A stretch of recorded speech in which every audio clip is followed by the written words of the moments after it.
哇！今日翻嚟呢度咧，而家咧見到呢度咧嘅油漆嘅灰咧，就已經咧就批咗差唔多啦，係啦，都已經白雪雪嘅啦，係啦。咁啊，今日翻嚟呢度咧就做翻少少嘢，之後就走噶啦。咁啊，其實咧就做啲乜嘢咧？就係咧打翻條煤氣坑出嚟，即係煤氣喉嘅坑，係啦。咁啊原本咧嗰個煤氣喉咧個標咧就喺度嘅，係啦。咁啊條喉咧就依度啦，褪入去啦，係啦，行個假天花嘅。咁啊，跟住就行過去呢一個廁所個熱水爐就依度啦，係啊，咁樣落嚟俾佢嘅，係啦。咁而家咧就會改啦，咁啊由改原本由行天花咧行上面啦，咁而家咧就會由改翻咧就行地下嘅，係啦。咁所以你見到下面呢度咧有一條咧差唔多2寸厚、2寸闊嘅坑喺度咧，就係咧下煤氣嘅。因為煤氣咧就係嗰啲不鏽鋼坑咧，咁啊粗啲嘅，同埋佢啲曲位咧都要預大啲，咁所以就會行咁厚啦。係啦，咁啊呢度咧之前咧唔知邊個打咗，係啦，咁啊今日我翻嚟咧就要打咧呢條直嘅呢條，係啦，呢條估計就係咧之後咧嘅煤氣爐嘅位置，咁所以呢個咧就篤出嚟就俾個煤氣爐。咁啊而家咧你見到咧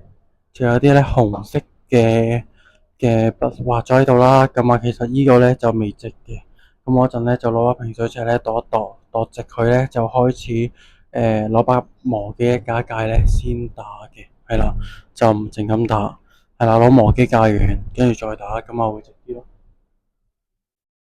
咁啊個闊度咧都跟翻呢個啦，起碼都有2寸嘅闊啦，咁啊深度咧亦都跟翻呢一個啦，係啦。咁啊其實擺落去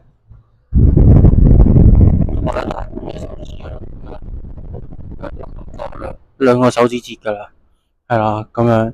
咁啊就睇下依度先，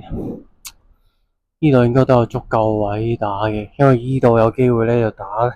過埋人哋嗰埲牆。不過我見到依度有個膊咧，所以依度都有咁上下厚度嘅，都應該 OK 嘅，係啦。咁啊就首先第一就畫咗佢啦，跟住攞磨機界啦，跟住就開始炮打就 OK 噶。好，咁而家就執嘢咧就開波啦。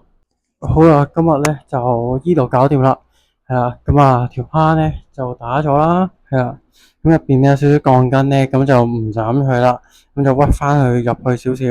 係啦，咁啊跟住煤氣師傅咧就隨即咧就已經咧就將條咧鐵嘅煤氣喉咧就藏咗落去啦，係啦，咁個新嘅煤氣標箱就喺度啦，咁啊依度出嚟，咁啊依度有個叉啦，咁就 T 字叉啦，係啦。咁啊，一邊咧就係來嘅，一邊咧就係去依個俾個煮食爐嘅，係啦。跟另一邊咧就落翻嚟依度，就去行到嚟依度啦，就俾翻嗰個電熱水爐嘅，唔係煤氣爐嘅，係啦，煤氣爐沖涼嘅，係啦。咁啊，依度就搞掂噶啦。好，咁啊執清嘢啦，之後咧我就走去其他地方噶啦，係啦。咁啊見到咧，原來佢依度咧就原來都唔使行咁粗嘅，佢依度行4分嘅，因為可能佢煮食爐比較用量比較少，係啦。咁啊其實我都打多咗好多，不過就冇所謂，之後就會搭翻嚟咧就冚翻實佢，咁然之後咧就開始